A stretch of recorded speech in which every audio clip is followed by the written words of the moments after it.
So in this video, I'd just like to share a few hypnotic techniques with you for helping children to fall asleep. And then in the next video, Dr. David Lewis will share some non-hypnotic techniques. So hypnosis is just advanced communication skills. And it's about focusing attention and then leading that attention elsewhere. So the first thing I'd like to share with you is matching the child's breathing.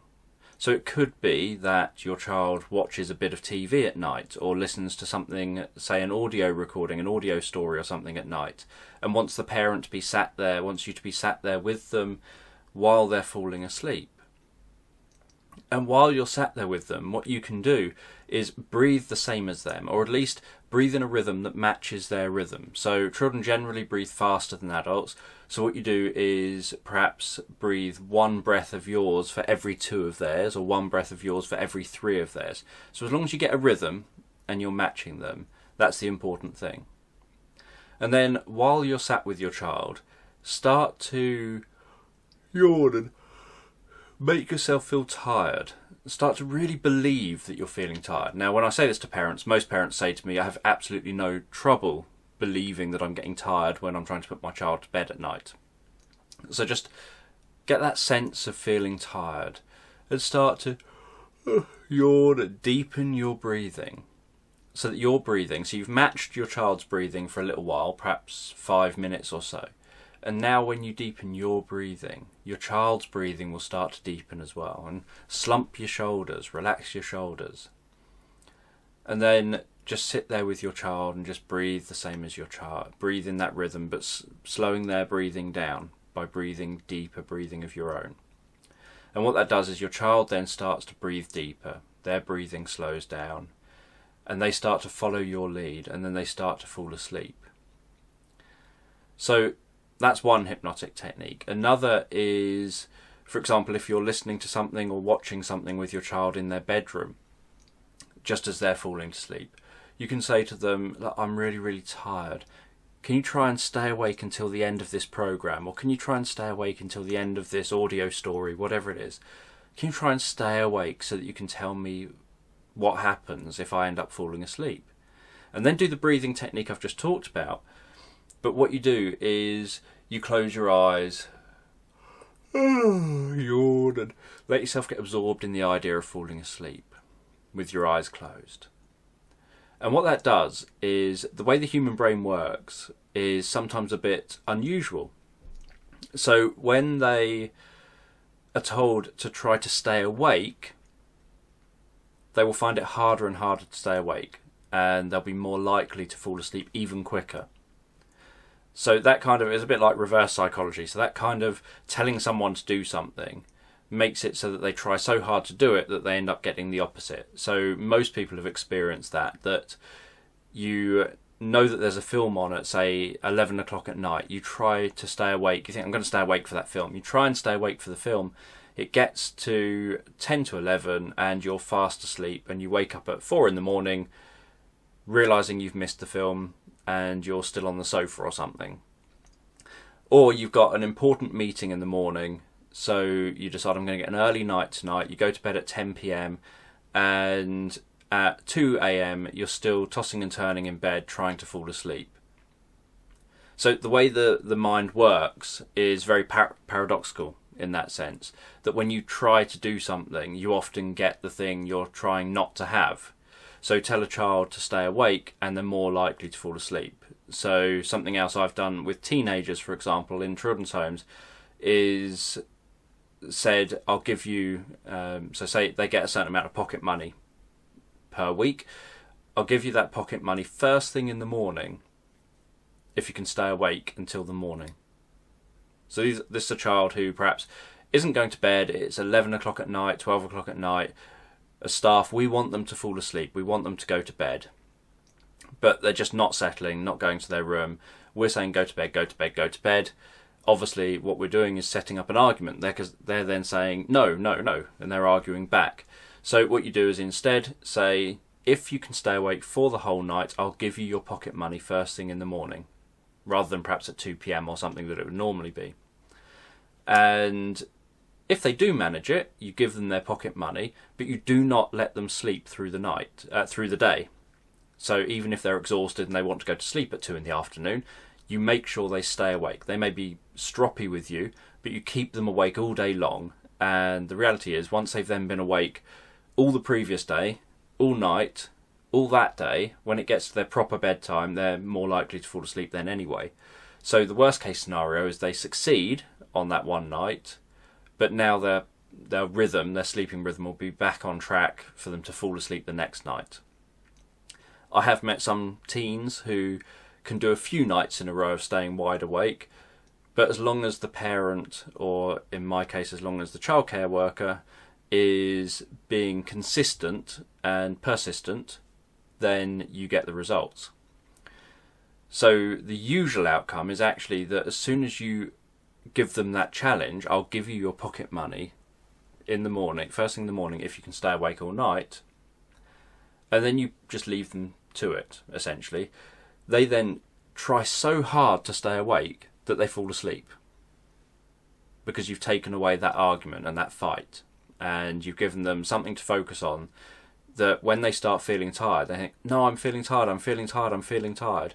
Try and fight it, try and fight it. And all these messages are essentially saying, try and fight feeling tired is fail. You know, try and open that door. You expect the door is going to be difficult to open.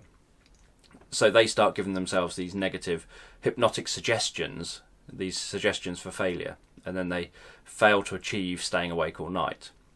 So by doing that technique of just saying to a child, nice and softly, oh, mummy's really tired or daddy's really tired. If I fall asleep here, can you pay really close attention to try and watch to the end? So you say try, to try and watch to the end so that you can let me know what happens tomorrow. And then you fall asleep. And then they try really desperately with their eyes wide open to stay awake, and then they fall asleep, and then you just leave their room. These techniques are also techniques that are involved in hypnotic bedtime stories, which in my next video, after David's video, I will be reading a hypnotic bedtime story so you can get an idea of it. So what you do when you read a hypnotic bedtime story, you can read any story, but I've actually written books which are available in PDF form and as ebooks via the mindchangers.co.uk website. And so the stories I've written are specific around this approach, so that it makes it really easy and much more effective. But when I was working in residential children's homes, going back to 2000 and that kind of time, so a long time ago, when I was working in children's homes, over the 5-6 years that I was doing that kind of work, I would read whatever story the child wanted read at bedtime, and I'd read it hypnotically. So any time there was a sentence like going deeper into a cave, I would emphasize the deeper, and I would talk. I wouldn't get all excited. So for example, at that time, 2000, 2001, 2002, 3, 4, The Hobbit was the main book that the children wanted me to read to them. The Lord of the Rings films were around at that time and were really big at that time, so The Hobbit was the book that I regularly end up reading. And so I wouldn't get into all the different voices. I wouldn't be over enthusiastic and to I am Smorg, and I wouldn't put on all these voices to really rally up the emotions of a child, because you want the child to be lowering their emotions at bedtime and falling asleep. You don't want the child to associate high levels of emotional arousal with being in their bedroom. So what I would do is I would read The Hobbit nice and slowly and calmly, and I would say, just lie there with your eyes closed so you can just imagine this story in your mind while I'm telling it. And then I've not yet met a child, out of hundreds and hundreds and hundreds of children I've worked with, not yet met a child that hasn't thought, yeah, I'm up for that. They haven't obviously said that, but they've always gone with it, and they've always closed their eyes and snuggled down and listened to me reading to them. And then I'll read in such a way that because I'm reading hypnotically, it makes it very real for them in their mind, and they get so absorbed in this inner story, rather than staring at writing on a page with me while I'm reading. They get absorbed listening along while I read to them. And so that's what you can do. You can read your child a bedtime story, but as you read, whatever story they want, Or you can use, say, one of my hypnotic bedtime stories that I've got on themindchangers.co.uk. But as you read the story, all you do is, instead of getting into all the voices and being all jolly and upbeat and putting in lots of emotion, you read it in a nice, calm rhythm, in time with their breathing. So that you're reading, and then they breathe in, and you pause for a moment while you breathe in, and then you read the next bit. And so you read in time with their breathing, and you read calmly and melodically, so it matches with their rhythms.